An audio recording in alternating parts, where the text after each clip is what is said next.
Asyhadu anna Muhammadan abduhu wa rasuluh shadiqul wa'dil amin. Amma ba'du. Faqala al-musannif rahimahullahu ta'ala wa nafa'ana bihi wa bi'ulumihi fid dharaini amin. An Aliyin radhiyallahu anhu fi sifati wudu'in Nabiy sallallahu alaihi wasallam qala wa masaha bi ra'sihi wahidatan. Melanjutkan pembahasan kita kemarin, yaitu tentang bab berwudu. Kemarin disebutkan ada satu riwayat dari Sayyidina Utsman ibnu Affan radhiyallahu anhu. Beliau mempraktekkan cara berwudu di hadapan para sahabat yang lain. Beliau basuh muka 3 kali, kemudian tangan 3 kali kanan kiri, kemudian mengusap 3 kali, begitu juga dengan kaki.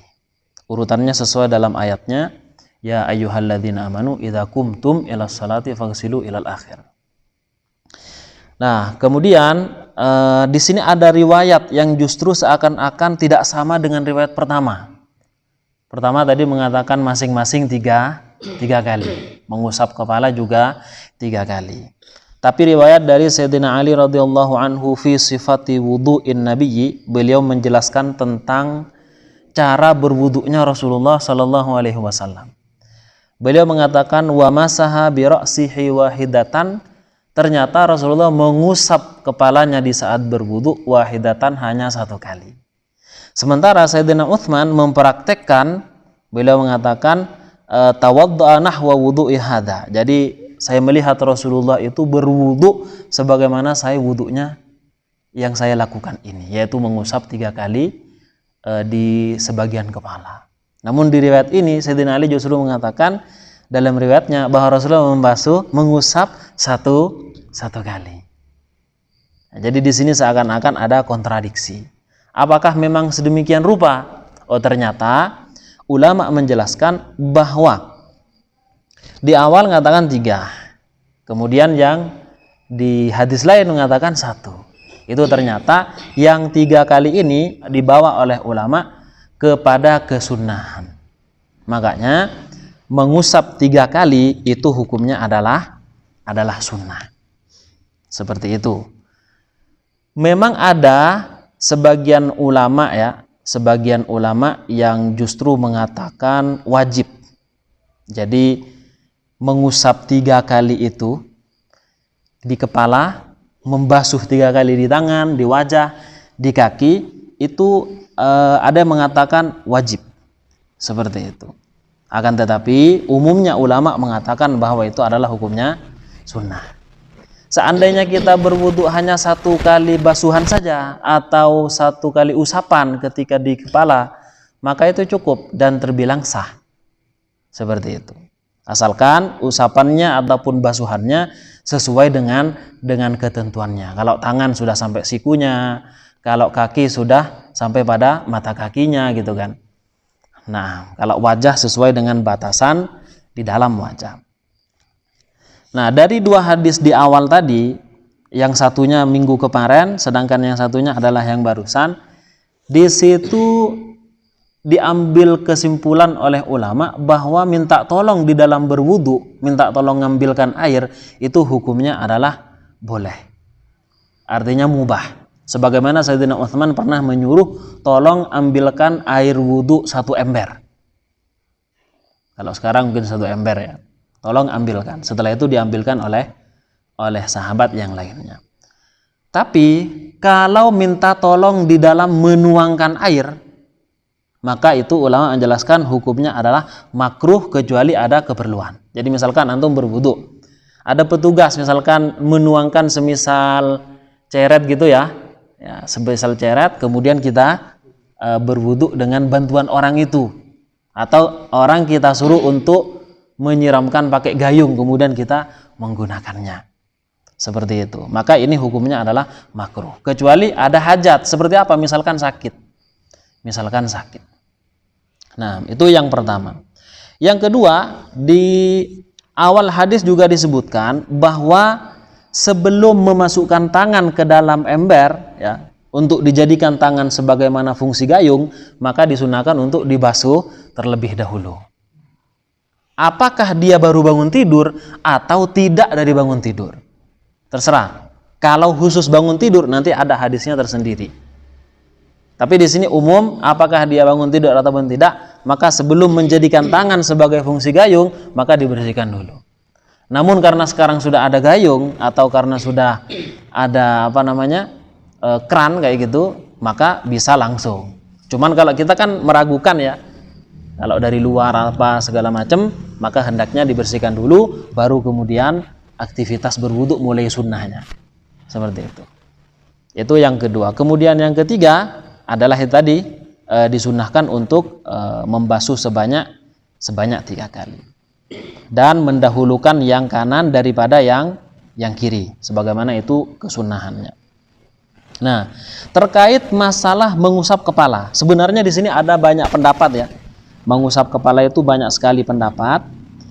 Kalau menurut Malik dan juga Imam Ahmad bin Hambal, dalam salah satu riwayat beliau, bahwa mengusap kepala itu hukumnya semuanya harus ta'mim. Jadi di awal, pinggir sampai belakang itu semuanya harus terkena air. Tidak dibasuh, akan tapi diusap. Karena membasuh itu tidak sama dengan mengusap. Begitu juga dengan mengusap tidak sama dengan membasuh. Namun seandainya membasuh kepala di saat bagiannya mengusap kepala, apakah sah? Maka hukumnya sah. Karena bagaimanapun yang dimaksud di sini adalah sampainya air kepada anggota wudhu.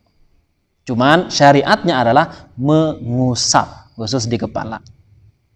Nah, jadi ini menurut pendapatnya Imam Malik dan juga Imam Ahmad. Sementara kalau menurut mazhab Asy-Syafi'i, di sana sebagiannya saja. Yang penting di sana bernama mengusap. Apakah 1 helai rambut, 2 helai rambut, ataupun 3 helai rambut. Yang penting itu dinamakan mengusap atau tidak. Ketika sudah dinamakan mengusap, maka itu sudah cukup. Karena dalam ayatnya wamsahu biru'usikum. Karena baknya itu menunjukkan makna sebagian. Akan tapi menurut Abu Hanifah, bukan hanya sebagian, tapi harus 1/4 kepala. Jadi masing-masing madhab punya pendapat sendiri. Hanya Malik dan Ahmad tadi yang sepakat kayak gitu, bahwa seluruhnya kayak gitu. Kalau dalam Abu Hanifah 1/4. Jadi kepala ini dibagi 4, maka harus 1/4-nya itu yang terkena air, usapan air. Jadi ala kulli hal, memang khurujan minal khilaf, keluar dari khilafnya para ulama, maka kita disunnahkan untuk mengusap seluruh rambut yang ada di kepala. Selama rambut itu memang masih berada dalam batasan kepala. Kalau misalkan rambutnya panjang sampai sini misalnya, kemudian dia mengusap yang bagian sini, kan katanya mengusap sebagian rambut atau sebagian kepala, maka di sini tidak sah. Kenapa? Karena di sini bukan bagian kepala. Karena rambut yang sudah sampai ke sini, wanita misalnya sampai ke sini, kemudian diusap sininya saja, maka itu tidak mencukupi. Wamsahu biru'usikum. Jadi harus ada dalam batasan kepala. Nah, kemudian poin selanjutnya, jadi ada 9 kesimpulan dari ulama dari 2 hadis tadi. Yang selanjutnya yang ketujuh adalah syariat tertib. Jadi dalam ayatnya itu idza qumtum ila sholati faghsilu wujuhakum, wajah pertama, wa aydiyakum ilal marafiqi, kedua tangan, wamsahu biru'usikum, kemudian sebagian kepala, wa arjulakum ilal ka'bain, dan kaki. Jadi harus urut. Berarti wawu yang ada di dalam ayat itu adalah wawu litartib. Nah, itu nanti kalau belajar bahasa Arab itu nanti ada artinya. Nah, sementara menurut sebagian ulama ya, seperti halnya Malik dan juga Abu Hanifah. Jadi Abu Hanifah dan juga Imam Malik itu tertib itu hukumnya sunnah tak? Jadi untuk wudhu boleh kaki dulu gitu. Kaki dulu kanan kiri, lalu setelah itu tangan kanan kiri, kemudian wajah, dan terakhir misalkan mengusap kepala. Akan tapi ini pendapat yang sedikit ya. Umumnya pendapat ulama itu mengatakan itu untuk tertib. Jadi harus berurutan sesuai dengan ayat yang telah disebutkan Allah Subhanahu wa taala dalam Al-Qur'an itu tadi. Nah, jadi seperti itu. Nah, kemudian kita berpindah kepada hadis berikutnya. An Ubaidillah ibni Zaid ibni Asim radhiyallahu anhuma fi sifatil wudu.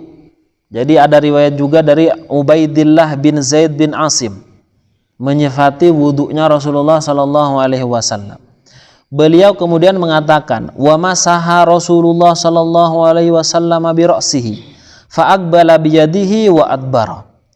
Kemudian Rasulullah mengusap bi ra'sihi sebagian kepalanya. Jadi baknya kalau memang diartikan sebagian ya menunjukkan arti sebagian kayak gitu. Cuman kalau diartikan baknya itu sebagai silah berarti ya kepala kayak gitu.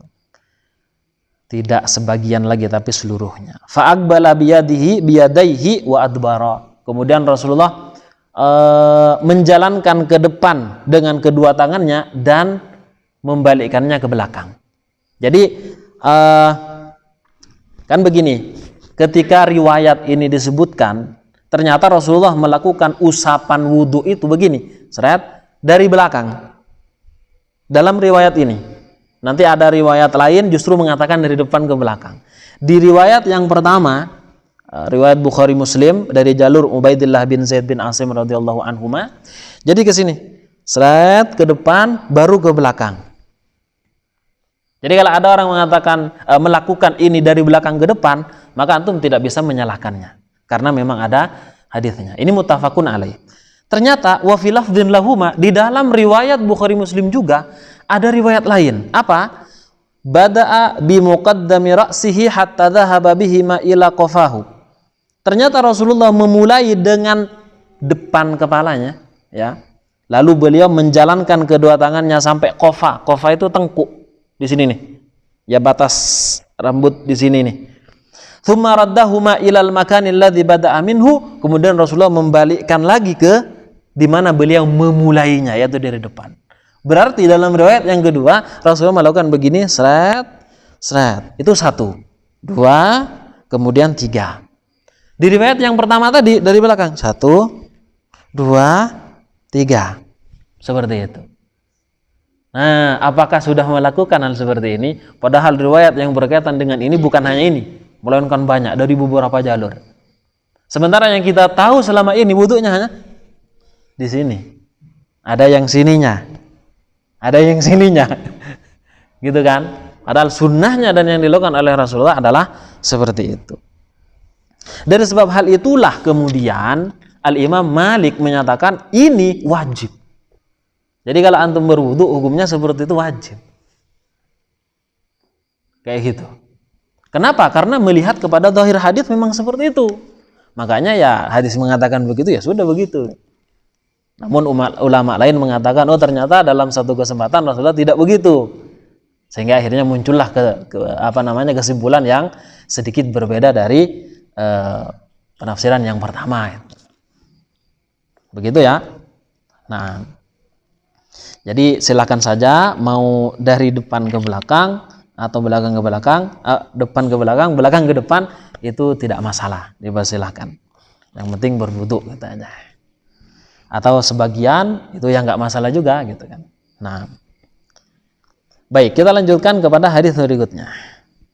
Hadis yang ke-33 an Abdullah bin Amr, dari Abdullah bin Amr radhiyallahu anhuma fi sifatil wudu, berkait menceritakan atau meriwayatkan juga tentang sifat wudunya Rasulullah. Gitu ya. Qala, kemudian beliau berkata, apa katanya? Tsumma masaha bi ra'sihi. Kemudian Rasulullah mengusap kepalanya yang mulia. Wa adkhala isba'aihi, dan kemudian memasukkan kedua jarinya. Ya kan? Kedua jarinya as-sabbahataini fi udhunaihi, pada kedua telinganya. Jadi jari telunjuk dimasukkan kedua telinga ini ke lubangnya. Wa masaha bi ibhamihi dhahira udhunaihi, kemudian yang jempol berfungsi untuk mengusap yang luar. Jadi ini disebut dengan zahir dan yang ini disebut dengan batin. Yang sini nih walaupun kelihatan tetap disebut dengan batin. Kan kalau bahasanya batin itu yang enggak kelihatan gitu ya. Jadi di sini tetap disebut dengan batin. Yang zahir adalah yang ini, yang sininya. Begitu. Nah, Di dalam hadis ini ada tambahan. Setelah Rasulullah mengusap sebagian kepala, ternyata Rasulullah mengusap apa? Kedua telinga. Jadi tidak dibasuh, sekali lagi tidak dibasuh, nanti ngambil gayung antum ke sini. Ada yang seperti itu. Yaitu telinganya dibasuh. Mungkin kalau gayung enggak, tapi kalau ke keran mungkin langsung kayak gini. Padahal sunnahnya seret kemudian diginikan. Gitu ya. Nah,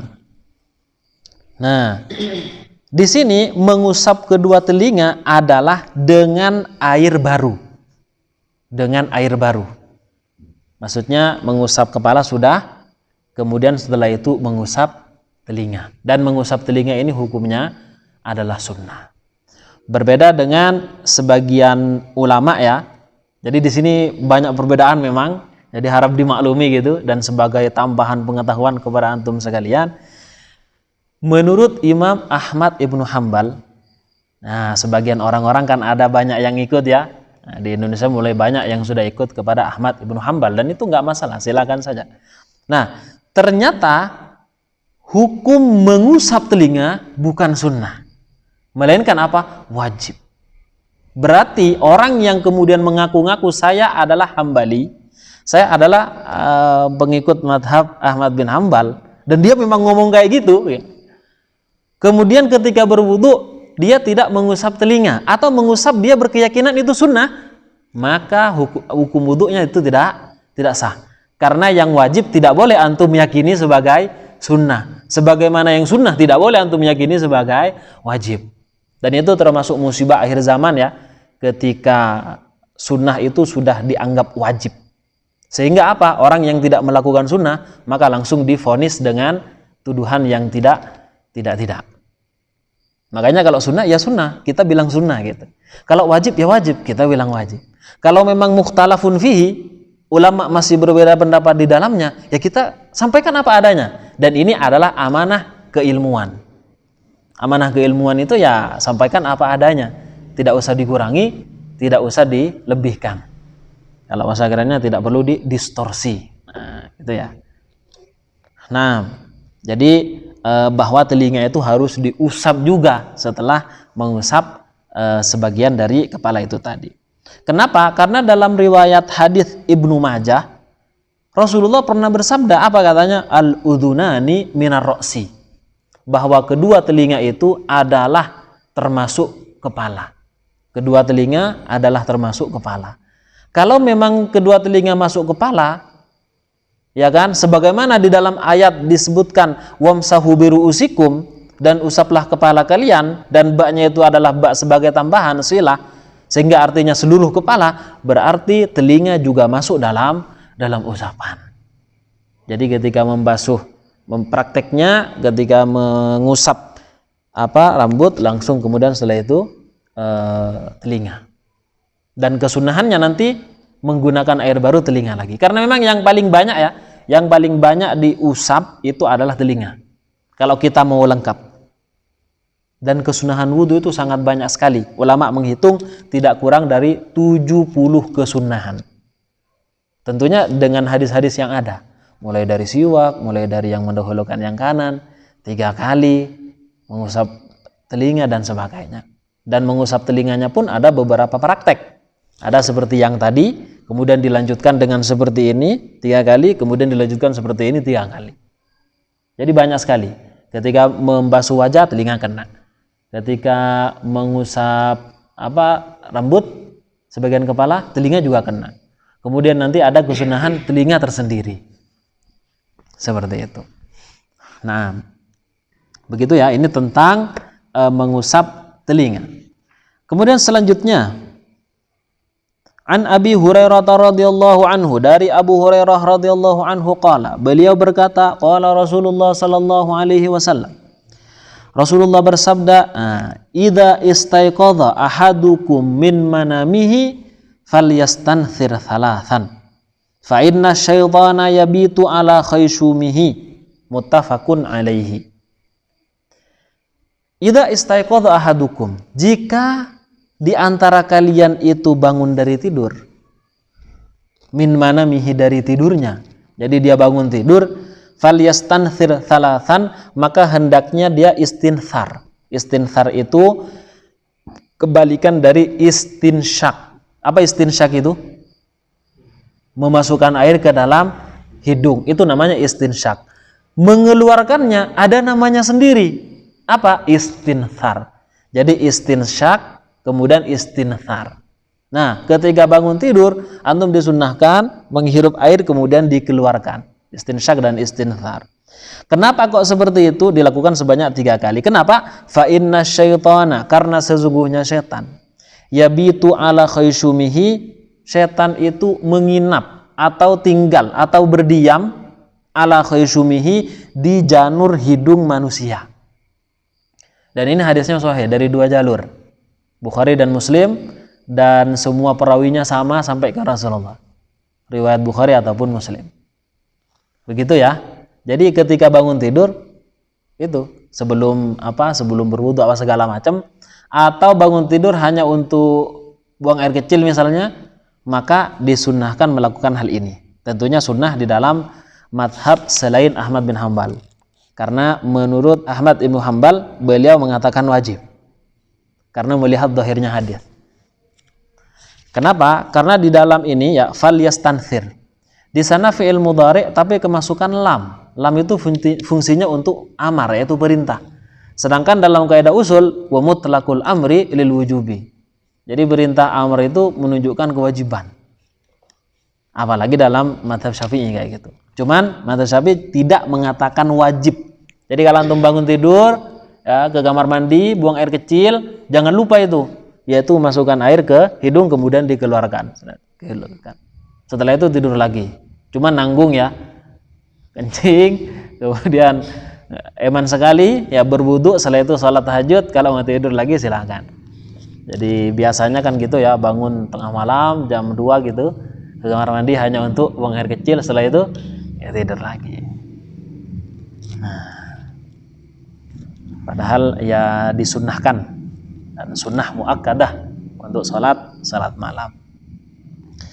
Nah, jadi ini terkait masalah memasukkan air ke hidung dan mengeluarkannya ketika bangun dari tidur. Nah, kemudian berlanjut kepada hadis berikutnya. Wa anhu, dan juga dari Abu Hurairah, idza istaiqadha ahadukum, ketika di antara kalian bangun tidur, min naumihi, dari tidurnya, fala yaghmis yadahu fil ina'i, maka hendaknya tidak boleh mencelupkan air ke dalam wadah. Bangun tidur mau buang air kecil, terus kemudian ingat akan sholat tahajud, lalu mau wudu misalnya, maka tangannya jangan langsung dicelupkan ke ember yang ada airnya. Kalau sekarang ya alhamdulillah ada gayung itu. Cuman mengamalkan hadis ini tetap saja kita harus membasuh kedua tangan sebelum aktivitas wudu. Hatta yaghsilaha, sampai kemudian dia membasuh kedua tangannya thalathan, sebanyak 3 kali. Kenapa? Silakan diperhatikan bahasa Rasulullah yang sangat sopan. Apa? Fa innahu la yadri aina batat yadahu. Fa innahu la yadri aina batat yaduhu. Karena dia tidak tahu di mana tangannya tadi malam tinggal. Di mana tangannya tadi malam, di mana tangannya menginap ya tadi malam itu. Apakah nginap di sini? Apakah nginap di aurat? Seperti itu. Jadi Rasulullah tidak langsung mengatakan kalau misalkan bangun kemudian basuh kedua tangan dulu sebelum berwudu, karena kalian nggak tahu tangannya jangan-jangan megang kemaluan, megang ini, nggak bilang kayak gitu Rasulullah. Tapi karena kalian nggak tahu di mana tangannya tadi malam itu menginap, nginepnya di mana, kayak gitu, apa nginep di saku, apa di depan belakang, kan nggak tahu. Jadi Rasulullah menggunakan bahasa yang sangat sopan. Nah, dari hadis ini bisa diambil pelajaran ya, bahwa ternyata najis ketika didatangi oleh air, maka tempat itu akan menjadi bersih. Misalkan tangan kita kena najis gitu, kemudian didatangi air, entah itu menggunakan keran atau kemudian menggunakan ciduk lalu diginikan, dibasuh, maka akan menjadi suci. Berkebalikan dari hal ini, ketika tangan yang ada najisnya antum masukkan ke dalam gayung atau ember yang memang sedikit, yang tidak sampai kepada 2 kullah, ya kan? Nah, maka kalau memang seperti itu, bukannya menjadi suci, malah tetap najis dan airnya juga ikutan najis. Makanya dari hadis ini diambil pelajaran bahwa yaitu tadi, air yang kemudian jatuh kepada najis akan mensucikan tempat itu, beda dengan najis yang jatuh ke dalam air, maka air itu akan menjadi najis ketika airnya kurang dari 2 kullah. Atau kalau dalam mazhab lain itu airnya tidak sangat banyak, airnya sedikit, maka akan menjadi najis.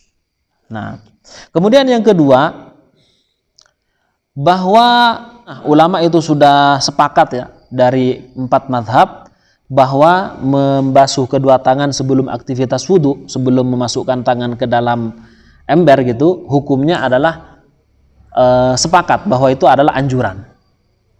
Anjuran memang, apakah anjurannya wajib? Nah, ini yang kemudian berbeda pendapat. Kalau anjuran, ya memang ulama sepakat semuanya. Kalau yang mengatakan wajib, ya adalah seperti Imam Ahmad. Jadi Ahmad beberapa kali ini mengatakan wajib ya, bangun tidur harus masukkan air ke dalam hidung dan dikeluarkan, wajib. Kemudian bangun tidur ya, basuh tangan, khususnya ketika malam hari, karena ulama masih membedakan, ini tidurnya kapan? Apakah siang hari atau malam hari? Karena melihat kepada zahir hadis, di sana menggunakan yabitu. Yabitu itu menginap. Menginap itu berarti kan ya malam gitu kan, malam. Nah jadi beliau mengatakan wajib ketika bangun malam secara khusus. Kalau siang hanya anjuran saja. Namun selain beliau, ulama-ulama selain beliau itu tidak kemudian wajib ya, itu hukumnya adalah sunnah saja. Sunnah. Dan memang ya sangat masuk akal sekali gitu kan, sangat masuk akal sekali bahwa sebelum kita aktivitas berwudu di mana melibatkan tangan, memasukkan ke dalam ember dan segala macam, untuk kemudian disucikan dulu, dibersihkan dulu, dibasuh dulu, baru kemudian aktivitas wudu itu tadi. Nah, jadi di sini luar biasa Rasulullah menggunakan bahasa yang sangat halus ya, jadi tidak menggunakan bahasa yang jorok, yang kasar ya, seperti itu. Beda dengan orang-orang sekarang, dan bahkan tanpa punya rasa malu dia upload di YouTube, di IG, di TikTok dan sebagainya ya, menghujat sana sini ya kan, kemudian mengolok-olok agama, mengatakan hal-hal yang tidak pantas diucapkan oleh seorang muslim ya. Jangankan seorang muslim, seorang manusia saja nggak pantas ngomong kayak gitu, apalagi seorang muslim. Makanya Rasulullah itu pernah bersabda itu, ma bu'ithtu la'anan wala sabbaba, au kama qala, saya tidak diutus dalam rangka saling melaknat, untuk melaknat, la'anan wala sabbaba, dan juga tidak saling mencela, tidak untuk mencela, kata Rasulullah. Selama itu masih ada dalam koridor syariat ya, dan bisa dipertanggungjawabkan secara ilmiah, maka kita hormati. Misalkan antum punya pendapat sekian dan memang ada sandaran hukum dalilnya dan bisa dipertanggungjawabkan, kita hormati. Ketika saya juga mempunyai pendapat sekian, ada dalil hukum yang bisa dipertanggungjawabkan secara keilmuan, maka kita hormati juga. Lah ketika itu terjadi, maka aman. Tidak perlu saling menjatuhkan. Nah, kalau sesama kaum muslimin saja saling menjatuhkan, kira-kira yang senang siapa? Ya kan? Kan mesti orang di luar Islam, yang tepuk tangan orang di luar Islam. Yang orang Islamnya sibuk saling menyesatkan gitu. Yang senang akhirnya orang di luar Islam. Nah, baik, lanjut ke hadits berikutnya. An Laqit ibni Sabirah radhiyallahu anhu qala, dari seorang sahabat bernama Laqit bin Sabirah, radhiyallahu anhu, beliau berkata, qala Rasulullah sallallahu alaihi wasallam. Ini asbigul wudu. Asbigil wudu, sempurnakanlah wudumu. Jadi kalau kita berwudu harus sempurna. Bahkan ya, orang yang wudunya sempurna, Ustaz, bukan wudu kemudian berlebih-lebihan, bukan, dia sempurna. Jadi dia santai, pelan, ya kan? Tangannya juga benar-benar diperhatikan, maka dia terhindar dari penyakit was-was. Kalau ada orang was-was ya, misalkan sholat Allahu Akbar, diulang lagi Allahu Akbar. Di kampung saya itu, kampung tetangga ada masjid, mayoritas orangnya was-was. Jadi ketika sholat Jumat asik gitu, Allahu Akbar, ya Allah gitu. Sampai imamnya kadang juga gitu, nggak sholat kita, gitu. Jadi rame gitu sebelum sholat Jumatan, rame sekali, sampai lama kadang, gitu ya. Lah itu coba perhatikan antum di wudunya, seperti apa wudunya orang ini kok was-was? Ya kan sekarang ada wudu, tempat fasilitas wudu di masjid kan, ya antum lihatlah gitu. Ini bukan dalam rangka mencari kesalahan seseorang, tidak, untuk membuktikan saja ini. Gitu ya. Jadi asbigul wudu, sempurnakanlah wudu. Wa khallil bainal asabi, kemudian sela-sela jari tangan. Begitu juga dengan jari kaki. Kalau jari tangan seperti ini, seperti biasanya kayak gitu ya. Nah, sementara kalau kaki itu dari ini jari apa ini? Jari kelingking, dimulai dari jari kelingking yang kanan sampai jari kelingking ke kiri, yang kiri. Dan dari bawah, agak sulit. Kenapa sulit? Jadi sunahnya kayak gini, Mas. Kayak gini. Terus sampai ke kiri. Pertanyaannya, kenapa kok ini jarang dilakukan? Karena memang sulit. Pertanyaannya, kenapa kok sulit? Kenapa? Karena sunnah di dalam berwudu itu antum harus duduk. Kalau berdiri ya sangat sulit lah. Antum bisa jatuh. Apalagi lantainya agak licin gitu kan. Sangat sulit. Makanya di sebagian masjid yang ada tempat duduknya itu bagus, itu sesuai dengan sunnah. Tapi nggak boleh dibilang ini masjid sunnah, ini masjid bid'ah. Jangan ya. Nah, itu lagi viral juga itu. Jadi kalau nggak ini itu masjid nggak sunnah itu. Gitu ya. Memang sunnahnya seperti itu. Makanya mudah kemudian untuk dipraktekkan karena duduk gitu. Kalau berdiri ya sulit. Sungguh pun begitu, yang berdiri pun ya sah. Ini kan pembahasan sunnah ya, pembahasan sunnah. Nah, wa khallil bainal asabi, kemudian di sela-sela jarinya, wa baligh fil istinsyaki, dan berlebih-lebihanlah di dalam memasukkan air ke dalam hidung. Kamu wah gitu kan, betul-betul digoyang sedemikian rupa. Illa antakuna shaiman, kecuali sedang puasa. Kenapa? Takutnya nanti ada air yang masuk sehingga puasanya batal. Makanya ketika berpuasa itu makruh antum justru melebih-lebihkan di dalam berkumur-kumur ataupun istinsyak. Kalau ternyata air masuk maka langsung batal. Tapi kalau misalkan kita sudah kumur pelan sekali sedang puasa, masukkan air pelan, kok masuk, maka nggak batal. Kenapa? Karena melakukan sunnah. Sementara yang berlebih-lebihan itu, kenapa kok batal? Kan air juga masuk. Karena melakukan makruh. Begitu. Sebab ada larangan dari Rasulullah untuk berlebih-lebih ketika sedang berpuasa. Nah, jadi ini tentang masalah berwudu ya, tentang masalah berwudu, kemudian menyela-nyela kedua jari dan istinsyak, ya, berlebih-lebihan kecuali dalam berpuasa. Berlebih-lebihan bukan airnya, berlebih-lebihan bukan di dalam masalah air. Ketika berkumur-kumur, antum benar-benar dikeraskan, itu ternyata lebih mempermudah khurujur ruh. Jadi ketika naza itu tidak tersiksa, melainkan mudah keluar. Mudah keluar. Makanya dikerjakan saja ya, madmadah itu, selain memang itu hukumnya adalah sunnah. Nah, baik. Kemudian selanjutnya, hadis selanjutnya dari Utsman radhiyallahu anhu qala, "Inna an-nabiyya sallallahu alaihi wasallam kana yukhallilu lihyatahu fil wudu'i." bahwa Rasulullah Shallallahu Alaihi Wasallam dahulu semasa hidupnya ketika berwudu yukhallilu lihyatahu. Jadi beliau menyela-nyela jenggotnya. Jadi dari bawah seperti ini. Sampai air benar-benar masuk ke dalam jenggotnya. Jenggot yang seperti apa? Tentunya jenggot yang tebal. Karena dalam sebuah syama'il Rasulullah itu, sifat-sifat Rasulullah, perawakan Rasulullah itu kan jenggotnya agak tebal. Tapi nggak sampai tebal banget ya. Tebal proporsional. Pas gitu kan. Tidak terlalu, tidak juga sedikit.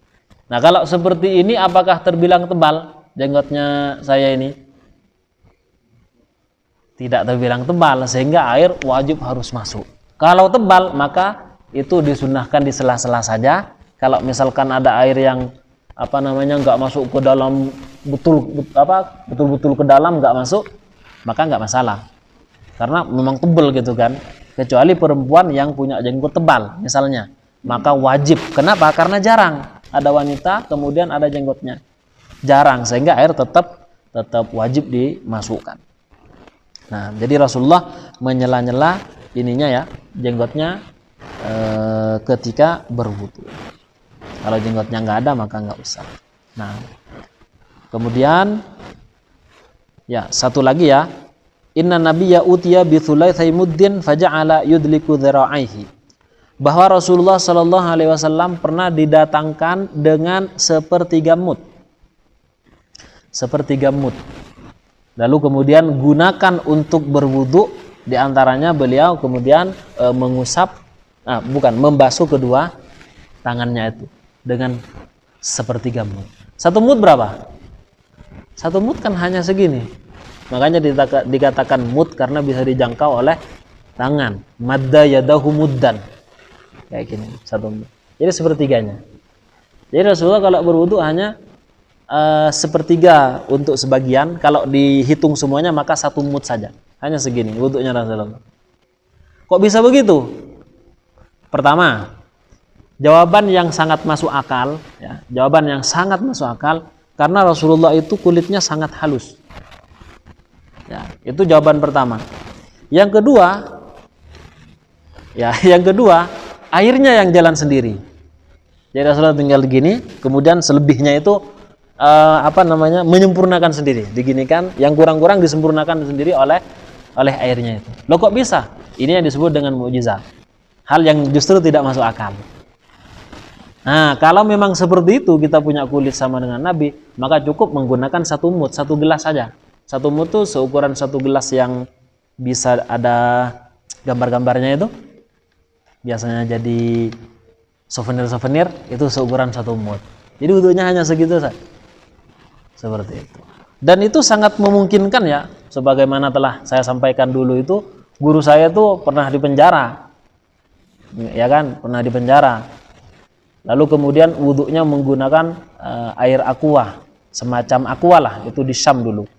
Itu semacam aqua Cleo yang kecil itu. Nah, itu berwudu dengan itu dan itu cukup. Dan itu cukup. Luar biasa. Dan dipraktekkan ke kita memang seperti ini. Cukup ternyata. Dia melobanginya dengan bolpen atau semisal dengan bolpen, kemudian disemprot, kemudian dipraktekkan. Kayak gitu. Gitu ya. Jadi ini terkait masalah wudu. Baik, alhamdulillah kita sudah sampai pada akhir waktu. Sebelum kita tutup, mungkin ada yang perlu ditanyakan dulu? Ada? Monggo? Nggak ada? Oh, monggo, silakan. Oh, kencing berdiri. Secara umum hukumnya makruh. Makruh ya. Jadi tidak sampai haram. Kenapa kok makruh? Karena Rasulullah pernah melakukan kencing berdiri. Sehingga karena Rasulullah pernah melakukan, maka hukumnya nanti menjadi makruh. Makruh itu sesuatu yang tidak disukai. Dan jika kita melakukan itu sangat rugi. Makanya kita ya jongkok saja. Dan kalau sekiranya kencing itu ada aturannya. Sebagaimana dijelaskan oleh Hujjatul Islam Al-Ghazali di dalam kitab Bidayatul Hidayah. Jadi ketika kencing itu ya Jadi yang kiri itu ditekuk seperti ini, tekuk seperti ini, dan yang kanan di yunsibu al-yumna. Jadi dia menegakkan yang kanan, kemudian yang kiri, lalu dia kencing seperti ini. Kemudian jangan lupa berdehem. Dan berdehemnya bukan dehem tenggorokan, tapi dehem perut. Beda. Kayak gitu. Beda dengan, kan ada orang berdehem karena memang ada riak gitu. Itu dehem juga. Tapi yang dimaksud di sini adalah dehem perut. Semacam ngeden kayak gitu. Nah, dari situlah kemudian kantung kemih akan keluar dengan semuanya. Kalau hanya seperti ini atau gitu ya, itu tidak semuanya keluar, tapi tidak semua, masih ada setetes dua tetes. Tapi jika seperti itu maka insya Allah keluar semuanya. Gitu ya. Nah, jadi caranya seperti itu. Dan tidak lupa juga agak diginikan. Boleh sesekali seperti ini, tapi tetap kembali ke sini. Kita akhiri, insya Allah kita bertemu di pertemuan yang akan datang. Wassalamualaikum warahmatullahi wabarakatuh.